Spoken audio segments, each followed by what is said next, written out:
আপোনাৰ পৰা অনা সকলো টকা সময়মতে ঘূৰাই দিম। মোক এসপ্তাহ সময় দিয়ক ককাইদেউ। কথা ক'বলৈ আহিছ? এসপ্তাহকৈ এতিয়া কিমান সময় হ'ল হা? যদি টকা ঘূৰাই দিব নোৱাৰো কিয় ল? তহঁতৰ নিচিনা ভিক্ষাৰীবোৰক টকা দি সহায় কৰাটোৱে মোৰ একমাত্ৰ ভুল আছিল। ককাইদেউ আপুনিতো জানেই মানুহজন ঢুকোৱাৰ পাছৰে পৰা ছোৱালী দুজনীক লৈ মই ঘৰখন কেনেদৰে চলাইছো, আৰু তাৰ ঘৰত হাজিৰা কৰি মই ঘৰখন চলাইছো, লগতে ছোৱালীকেইজনীকো ডাঙৰ দীঘল কৰিছো। সেয়েহে অকণমান অসুবিধা হৈছে পইচা কেইটা দিয়াত, কিন্তু আপুনি বিশ্বাস কৰক মই আপোনাৰ টকা কেইটা কেতিয়াও ঘূৰাই নিদিয়াকৈ নাথাকো, দিমেই। আপুনি মাথো মোক অলপ সময় দিয়ক ককাইদেউ। সেইবোৰ তোৰ প্ৰব্লেম, মোৰ নহয়। তই কেনেকৈ ঘৰ চলাও কি কৰ সেইবোৰ কথা লেকচাৰ মোক নিদিবি। মোক মুঠতে মোৰ টকা কেইটা লাগে, কৈ দিছো। তোক অকল মই এসপ্তাহে সময় দিছো, তাৰ পাছত কিন্তু মই ৰৈ নাথাকিম, কৈ দিলো।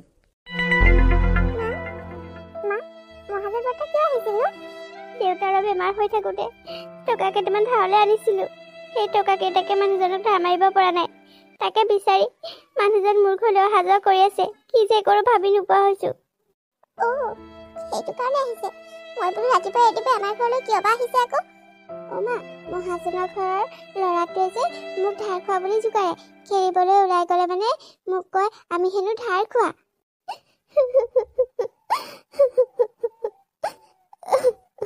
লোকৰ টকা আদি ধাৰ খাই থৈছো, সেইবাবে সৰু ছোৱালীজনীকো ধাৰ খুৱাবলৈ জোকাৰিছেনে? আমাৰ দৰে দুখীয়া মানুহে সকলো শুনিব লাগিব। লোকৰ টকা আনি খাই থৈছো যেতিয়া সহ্য কৰিব লাগিব। তোমাৰ লগত ময়ো নহলে হাজিৰা কৰিবলৈ যাম, দুইজনীয়ে সমানে কৰিলে সমানে টকা পাম, আৰু আধা পইচা তেনেকৈ গোটাই মহাজনক ধাৰ মাৰিব পাৰিম। কি কথা কৈছ? তোক মই এতিয়া হাজিৰা কৰিবলৈ নিম নেকি? তহঁতে এতিয়া পঢ়ি আছ, পঢ়ি থাক, মই যিমান পাৰো কৰিম নহয়। তহঁতে চিন্তা নকৰিবি, মই মালিকৰ ঘৰৰ পৰা এইবাৰ টকা কেইটামান ধাৰলৈ আনি মহাজনক ধাৰটো মাৰি দিম। ইমান দিনে সেইটো কাম কৰা নাই বুলিহে, কিন্তু লোকৰ কথা শুনি থকাতকৈ অহা মাহৰ দৰমহাটো আগতীয়াকৈ আনি মহাজনক ধাৰ মাৰি দিম। তেতিয়াৰ পৰা লোকৰ কথা শুনিব নালাগে। ইমান দিনে এই কামটো কৰিম বুলি ভাবিও কৰা নাছিলো, কিন্তু এতিয়া আৰু উপায় নাই। এতিয়া এইটো কামকে কৰিব লাগিব। আমাৰ বাবে তোমাৰ বহুত কষ্ট হৈছে ন মা। দেউতা ঢুকোৱাৰ পাছৰে পৰা তুমি আমাক অকলশৰে ডাঙৰ দীঘল কৰিবলগীয়া হৈছে। তুমি সকলে লোকৰ ঘৰত কাম বন কৰি আমাক ভনী আৰু মোক পঢ়ুৱাই শুনোৱাই ডাঙৰ দীঘল কৰিছা। তোমাক আমি ডাঙৰ হৈ সদায় কৈ থাকিম মা। তহঁতক জন্ম দিছো যেতিয়া সেইবোৰতো মই কৰিবই লাগিব। তহঁতে চিন্তা নকৰিবি দে, মই জীয়াই থকালৈকে তহঁতক দুবেলা দুসাঁজ খুৱাই যিমান কণলৈকে পাৰো পঢ়ুৱাম। তহঁতে মাতো ভালদৰে পঢ়িবি। হ'ব মা, আমি ভালদৰে পঢ়া শুনা কৰিম, তুমি আমাক লৈ চিন্তা কৰিব নালাগে। ৰতনী, বাইদেউ কিয় মাতিছিলে মোক? তই সকলোবোৰ কৰা মানে হ'লনে নাই বাৰু? যদি হ'ল মোৰ ভৰিকেইটা অলপ মালিচ কৰি দেচোন, বৰ বিষাইছে। বাইদেউ সকলোবোৰ কৰা হৈ গ'ল, মাত্ৰ আপোনাৰ কাপোৰ কেইটা ধুবলৈ আছে। মই বাথৰুমত সোমাবই লৈছিলো, তেনেকুৱাতে আপুনি মাত লগালে। কাপোৰ কেইটা ধুই লওঁ নেকি, তাৰ পাছত আপোনাৰ ভৰিখন পিটিকি দিম। বাৰু হ'ব যা, সোনকালে কাপোৰ কেইটা ধুই থৈ আহ, তাৰপাছত মোৰ ভৰিটো অলপ পিটিকি দেখি। হ'ব বাইদেউ, মই সোনকালে কাপোৰ কেইটা ধুই আহি লওঁ, তাৰ পাছত আপোনাক ভৰি পিটিকি দিম। জীৱনটোত কিমান কষ্ট কৰিবলগীয়া হৈছে, মানুহজন ঢুকোৱাৰ পাছত অকলশৰে সকলোবোৰ চম্ভালিবলগীয়া হৈছে। লোকৰ ঘৰত কাম কৰিছো, আজি টকাৰ কাৰণে লোকৰ ঘৰত লোকৰ ভৰিও পিটিকিবলগীয়া হৈছে। কাপোৰ কেইটা ধুই হ'ল, এতিয়া বাইদেউৰ ভৰি পিটিকিব লাগিব। নাই, মই কিয় দুখ কৰিছো? টকা পাবলৈ হলে যি কৰিবলৈ কৈ মালিকনি কৰিবই লাগিব। মই মোৰ ছোৱালীজনীৰ কাৰণে এইকেইদিন কষ্ট কৰিবই লাগিব। সেইবোৰ ভাবি দুখ কৰি থাকিলে নহব নহয়। যিমানখিনিলৈকে পাৰো ছোৱালীকেইজনীক পঢ়াব লাগিব নহয়। সিহঁতে অন্তত পঢ়া শুনা কৰি কিবা এটা যদি কৰিব পাৰে, অন্তত মই অলপ সকাহ পাম। গতিকে এতিয়া পৰালৈকে মই লোকৰ ঘৰত হাজিৰা কৰি হলেও সিহঁতক ভালদৰে খুৱাই পঢ়া শুনা কৰাবই লাগিব। নহলে মই গোটেই জীৱন লোকৰ ঘৰত কাম কৰিয়ে খাব লাগিব।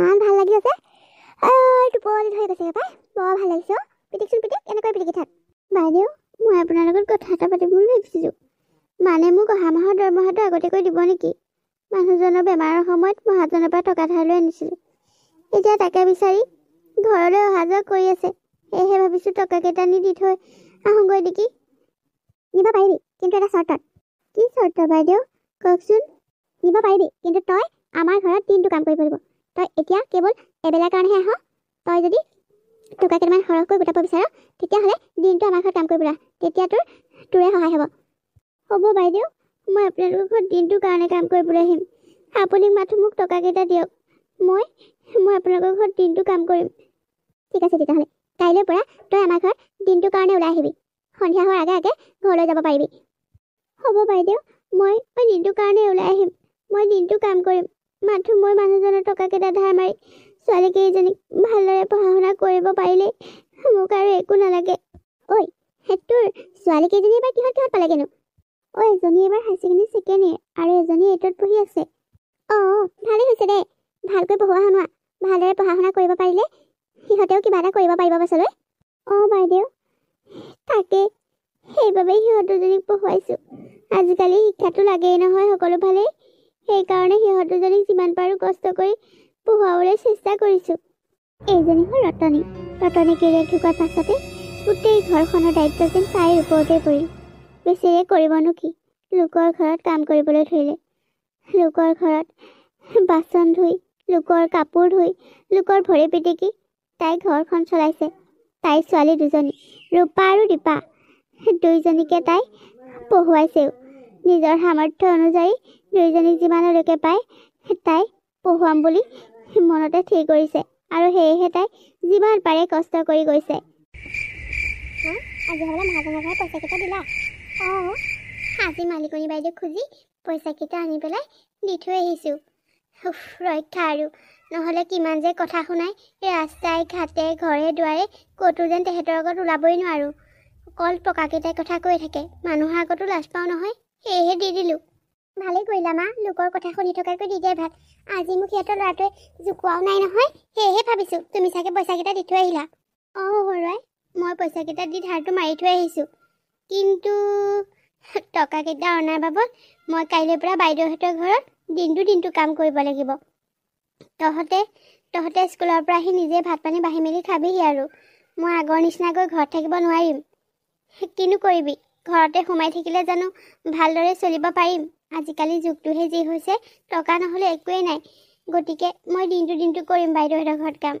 কেইটকামান সৰহকৈও পাম তহঁতে বাইৰে ভনীৰে দুইজনীয়ে ঘৰখন চম্ভালি থাকিবি আৰু স্কুলৰ পৰা আহি হ'ব বাৰু আমি বাৰু ঘৰখন চম্ভালি থাকিম কিন্তু মোৰ তোমালৈহে বেয়া লাগিছে তুমি এতিয়াৰ পৰা দিনটো কাম কৰিব লাগিব লোকৰ ঘৰত আগতে এবেলাহে কৰিছিলা এতিয়া দিনটো কৰিবা তোমাৰ বহুত কষ্ট হ'ব ন মা কি কৰিবি আমাৰ দৰে দুখীয়া মানুহে দুখ কষ্টৰ কথা চিন্তা কৰি থাকিলে নহ'ব নহয় দুখ কষ্ট কৰিবই লাগিব তেতিয়াহে আমি দুবেলা দুমুঠি খাবলৈ পাম মা সঁচাকৈ তোমাৰ আমাৰ বাবে বহুত কষ্ট হৈছে ন মা তুমি আমাক নপঢ়োৱা হ'লে ইমান কষ্ট কৰিবলগীয়া নহ'লেহেঁতেন তুমি আমাৰ বাবে বহুত কৰিছা মা চাবাচোন ডাঙৰ হৈবা আৰু মই তোমাক বহুত সুখত ৰাখিম তোমাক এতিয়াৰ দৰে কষ্ট কৰিবলৈ নিদিওঁ নহয় তোমাক আমি সদায় সুখত ৰাখিম মা বাৰু হ'ব দেই এতিয়া সেইবোৰ কথাকে কিমান নকওঁ হ'ব বাৰু পঢ়া শুনাটো ভালদৰে কৰি লচোন তাৰ পাছতে মাৰক সুখত ৰাখিবি মা আমি তোমাক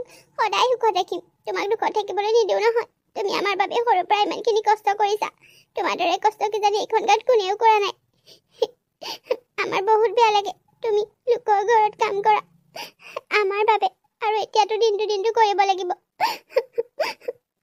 তেজনী হ'ব দে কৰ্ম কৰি নাখালেনো ক'ত পইচা পাবি কোনেনো এনেই টকা দিবহি তই সেইবোৰ চিন্তা কৰি থাকিব নালাগে দে তহঁতে নিজৰ পঢ়া শুনাত গুৰুত্ব দে এইবাৰ ৰতনে লোকৰ ঘৰত দিনটো কাম কৰিবলৈ আৰম্ভ কৰিলে আগতে এবেলা কৰিছিল এতিয়া টকা কেইটামান বেছিকৈ পোৱাৰ আশাত তাই দিনটো কাম কৰিবলৈ সাজু হ'ল আৰু ছোৱালীকেইজনী ঘৰতে অকলশৰে ৰাখি তাই দিনটো কাম কৰি সন্ধিয়াহে ঘৰলৈ উভতি আহে এনেদৰে এদিন দুদিনকৈ সময়বোৰ বাগৰিবলৈ ধৰিলে আৰু সময় বাগৰি বছৰ পাৰ হ'ল মা কিয় ইমানকৈ চিঞৰি আহিছ মা বহুত ডাঙৰ কথা এটা হ'ল মা বহুত ডাঙৰ কথা কি ডাঙৰ কথা হ'ল হা? কি ডাঙৰ কথা হ'ল? মানে মা মা বাইদেউ বাইদেউ ল'ৰা এটাৰ লগত পলাই গ'ল। অ' মা, মই সঁচাকৈ কৈছো, এইমাত্ৰ ফোন কৰি খবৰ দিছে। কি তাই কি এয়াহে কৰিলে হা? তাইক মই এনেকুৱা কৰিব বুলি কেতিয়াও ভবা নাছিলো। তাই কি এইবোৰ কৰিবলৈকে পঢ়া শুনা কৰিছিল হা? ইমান কষ্ট কৰি পঢ়ালো শুনোৱালো, তাই কি এইবোৰ কৰিবলৈকে পঢ়িছিল? ময়ো আচৰিত পাইছো মা, তাই যে হঠাৎ এনেকৈ ঘপকৈ গুচি যাব বুলি ভবাই নাছিলো। মই জানো তাই ল'ৰা এটা ভাল পাই আছে বুলি। ল'ৰাটোৰ ঘৰখন বৰ ধনী, এটাই ল'ৰাটো বহুত ভাল, কিন্তু তাই সেনেকৈ হঠাতে গুচি যাব নালাগিছিল। ল'ৰাটো যেনেকুৱাই নহওক, তাতো এবাৰ মোক কথাষাৰ ক'ব পাৰিলে হয়। মোৰ অন্তৰত দুখ দি তাই এনেকুৱা কৰিব নালাগিছিল। ইমানকৈ আশা কৰি পঢ়ুৱাইছিলো কিবা এটা কৰিব পাৰক বুলি, কিন্তু কিবা এটা কৰাৰ কথা নাভাবি তাই এনেকৈ গুচি যাব লাগে নেকি? মই এনেই কৰিলো অতগিৰি কষ্ট। তাই পঢ়া শুনা কৰি কিবা এটা কৰি যদি বিয়া হল হয়, মোৰ ক'বলগীয়া একো নাথাকিলেহেঁতেন। মোক চাব নালাগে তহঁতৰ নিজৰ বাবে অন্ততঃ কিবা এটা কৰি ল'ব পৰা হলে মই বহুত সুখ পালোহেঁতেন। কি কৰিবা মা, এতিয়া যোৱাৰ পিছততো একো উপায় নাই। ময়ে ভবা নাছিলো তাই যে এনেকৈ হঠাৎ গুচি যাব বুলি। হে ভগৱান, মোৰ কপালত কিয় ইমান দুখ লিখিলা প্ৰভু? এইবোৰ কৰিবলৈকে মই লোকৰ ঘৰে ঘৰে কাম কৰি পঢ়ুৱাইছিলো।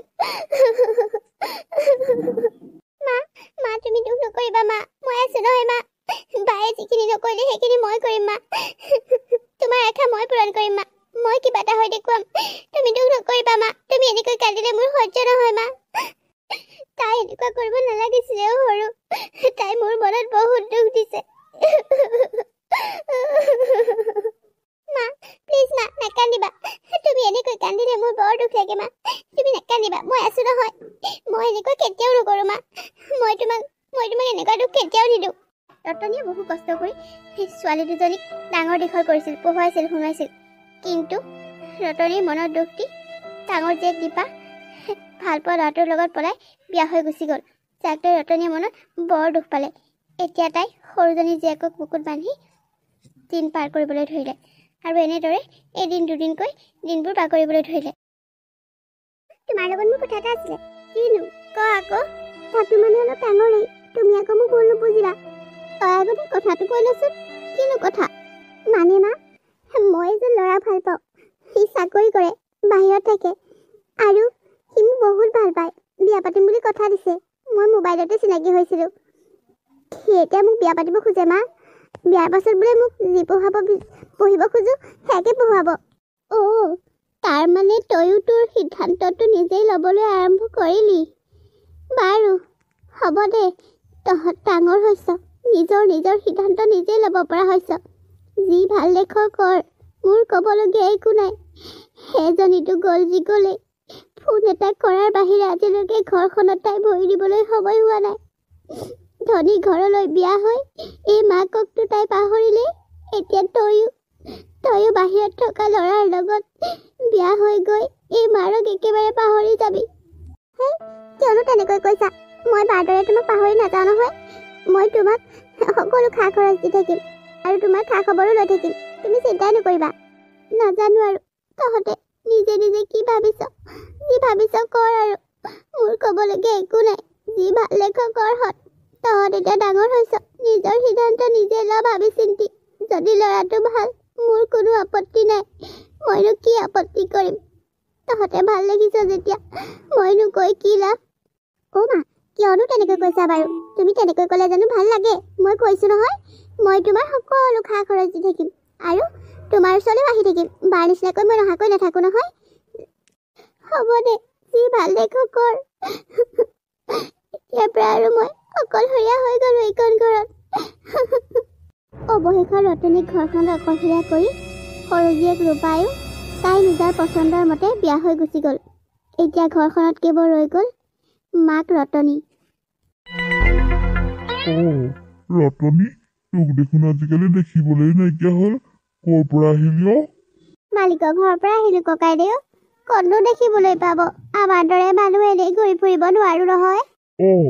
কোৱা শুনিছিলো তোৰ বোলে ছোৱালী দুজনী বৰ ধনী ঘৰলৈ পৰিছে, সিহঁতে বোলে তোৰ খৰচ পাতি দি থাকে, তই আকৌ লোকৰ ঘৰত কিয় কাম কৰিব লাগে? কি ক'ব ককাইদেউ, ধনী ঘৰলৈ বিয়া হ'লে হ'ব কি? 2 মাহমান পঠাইছিল মোৰ খা খৰচৰ টকা কেইটামান, কিন্তু আজি অলপ দিনৰ পৰা সিহঁতৰ কোনো খা খবৰ নাই, টকাও পঠিওৱা নাই। কি কৰিম, কামটো এৰি দিছিলোঁ, কিন্তু আকৌ কামটো কৰিবলৈ লৈছোঁ। আমাৰ জীৱন লোকৰ ঘৰত কাম কৰোঁতে যাব ককাইদেউ। সিহঁতে কি তোৰ খা খবৰো নোলোৱা হ'ল? সিহঁতে তোৰ লগত এনেকুৱা কৰিব লাগেনে? মদন ঢুকোৱাৰ পিছৰ পৰা তই ছোৱালী কেইজনীকে বুকুত বান্ধি কমখন কষ্ট কৰি সিহঁতক ডাঙৰ দীঘল কৰিলি নে? এতিয়া সিহঁতে ধনী ঘৰলৈ বিয়া হৈ তোক চোৱাত চাই সিহঁতে কি তোৰ খা খবৰ ল'বলৈ এৰিলে? মহা ভুল কৰিছে সিহঁতে, মহা ভুল কৰিছে দেই। কি কৰিম ককাইদেউ, মোৰ দৰে অভাগী কপালত ভগৱানে কেৱল দুখকে লিখিলে।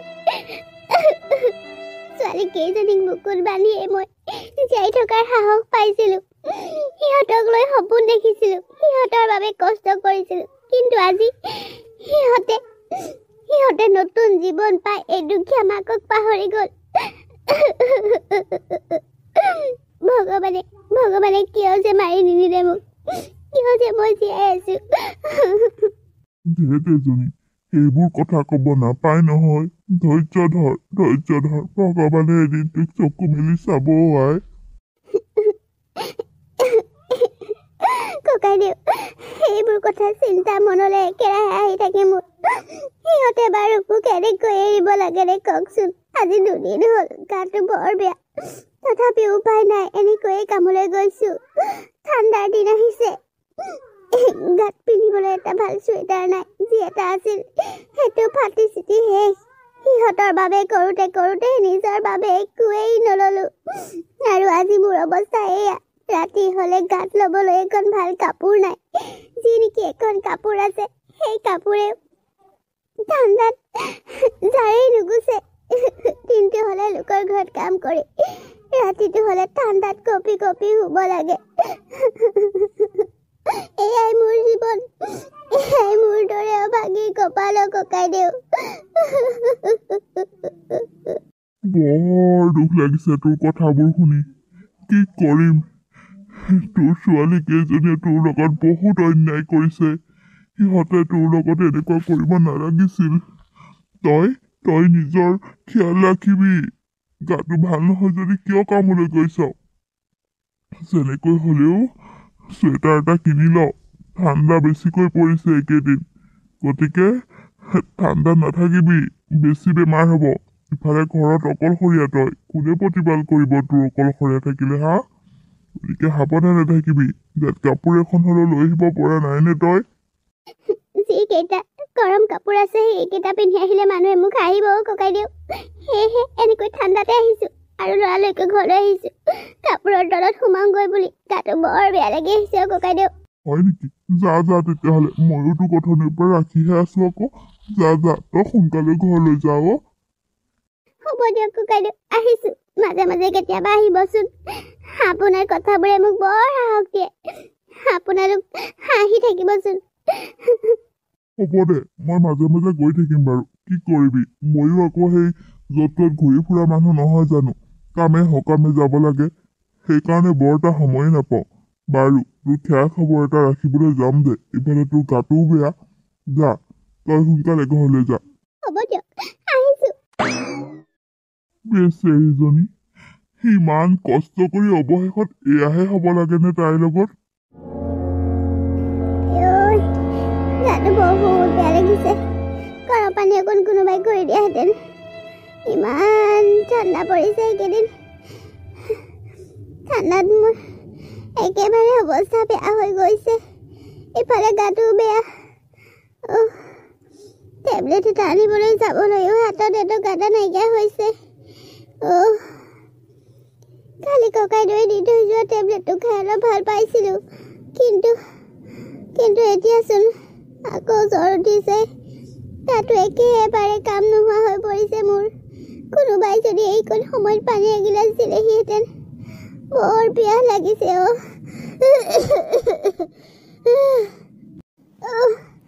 আয়ো নিচে উঠিব নোৱাৰা হলো মূৰটো একেবাৰে বৰ বিষাইছে গাটো দুৰ্বল হৈ পৰিছে উঠিবই পৰা নাই ভগৱান এনেকৈ কষ্ট দি থকাতকৈ মোক মাৰি লৈ নোযোৱা কিয়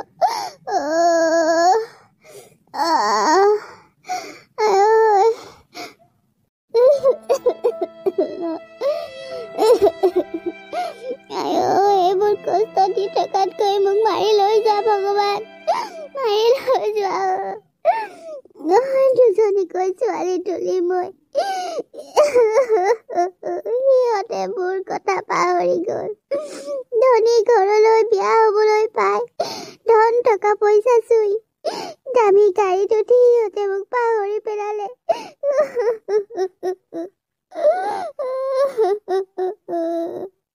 বেচেৰী ৰতনী গা ভাল নহয় বহু কেইদিনৰ পৰা তাই বিচনাত পৰি আছে কিন্তু তাই খা খবৰ ল'বলৈ যেন তাই জীয়েকহঁতৰ অকণো আহৰি নাই সিহঁতৰ বিন্দাছ লাইফত সিহঁতে বিন্দাছ এনজয় কৰি আছে কিন্তু দুৰ্ভগীয়া মাকজনীৰ খা খবৰ এটা ল'বলৈ আহিবলৈতো সময় নায়েই সিহঁতে যেন ফোন এটা কৰিবলৈও পাহৰিলে ওচৰৰে দুই এঘৰ মানুহে আহি ৰতনীক ভাত কেইটামান যাচিছে কোনোবাই কিবা এটা যাচিছে এনেকৈ যেনে তেনে খাই বৈ তাই জীয়াই আছে ইফালে ঠাণ্ডাও বহু পৰিছে ঘৰখনত ভালকৈ ল'বলৈ উমাল কাপোৰ এখনো নাই যি এখন আছে তাকে বুকুত সাৱটি দুখে কষ্টৰে ৰতনী বিচনাতে দিন কটাবলৈ ধৰিলে ভণ্টি এনেকৈ বাহিৰলৈ উলিয়াই আনিলি যে কি হ'লো বিয়াখনলৈ আহি বাই ভনী দুজনীয়ে ফটোকপি মাৰো বুলি আনিছোঁ আকৌ ভিতৰত দেখা নাই কিমান হুলস্থুল আৰু গোটেই মানুহৰ হেমগেম সেইকাৰণে আকৌ দুইজনীয়ে চেলফি এটা মাৰোঁগৈ ব'ল কথা সেইটোহে মই ভাবি আছিলোঁ ব'ল দুইজনীয়ে ৰীল এটা বনাম ব'ল বনাওঁগৈ তোক কিন্তু বহুত ধুনীয়া লাগিছে তোকো ধুনীয়া লাগিছে দে আৰে ধুনীয়া নালাগিবইনো কিয় মই একেবাৰে কমটি মেকআপ কৰি আহিছোঁ নেকি